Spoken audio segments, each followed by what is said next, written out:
c'est pas pour dédouaner Didier Deschamps que je fais ça, mais j'ai entendu des choses, c'est incroyable, parce que qu'on ait eu des doutes sur la méthode Deschamps et encore, bon, je peux comprendre, même après le 4-0 contre les Pays-Bas, mais il y a eu des choses intéressantes contre les Pays-Bas, le 4-0, et tu peux pas laisser de côté le coaching de Deschamps sur ce très bon match de l'équipe de France.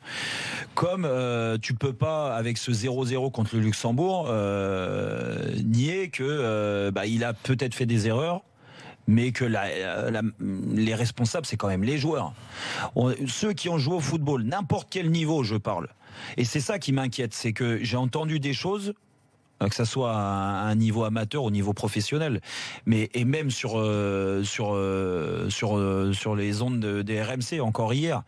Mais quand tu me dis Didier Deschamps, il faut qu'il fasse des changements avant. Il faut qu'il fasse des changements sur la composition d'équipe. C'est pas normal. C'est sûr que c'est plus facile de parler après coup, hein.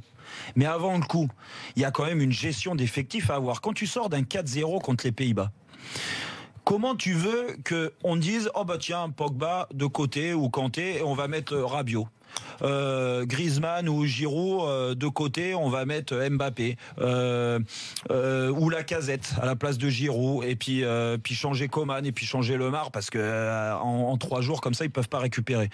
Mais c'est facile après le coup. Mais déjà, je pense que ces joueurs-là ont pas failli physiquement.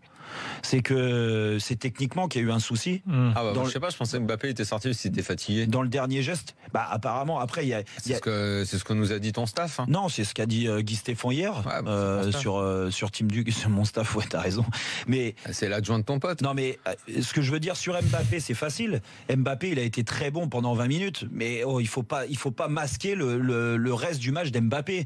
Mbappé, tu le sors. Est-ce que c'était choquant de le voir sortir? Moi, sur le moment, ça m'a pas choqué.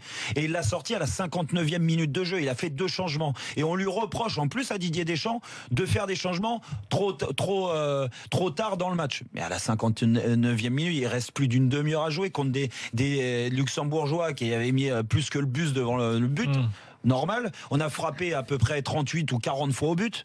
Mais qu'est-ce que tu veux de plus? Didier Deschamps, il est responsable de quelque chose. Rien fait alors. Technique, en fait. Mais franchement, quand on gagne, en fait, c'est grâce à lui. Non, parce que quand tu joues ce genre d'équipe, Daniel, ce qui me choque dans ton discours, toi aussi, je fais aucun discours, je posais une question. La preuve, non, parce que tes réflexions. Aucun discours. C'est pas une question, c'est une affirmation. Ce que tu me dis. Une question. Est-ce que c'est grâce à Deschamps quand on gagne? Est-ce que c'est pas à cause de lui quand on perd? Pardon. Ben non, mais il faut relativiser ce genre de match. Quand tu joues le Luxembourg, me dis pas que c'est un problème tactique ou un problème d'homme. Si t'arrives pas à gagner, Didier Deschamps, il a beau jouer en 3-4-3 ou en 2-6 et puis que des attaquants derrière, ça changera rien. De toute façon, il faut être efficace dans le football. Mais c'est pas de la faute à Didier Deschamps si Antoine Griezmann il y arrive pas. Par contre, là où je le dédouane il pas, peut peut-être le sortir à un moment. Là où je le dédouane pas, et c'est peut-être là la faute de Didier, c'est qu'il a donné ce fameux leadership à certains joueurs il y a quelques mois, quelques années maintenant, que ça soit Paul Pogba au milieu de terrain,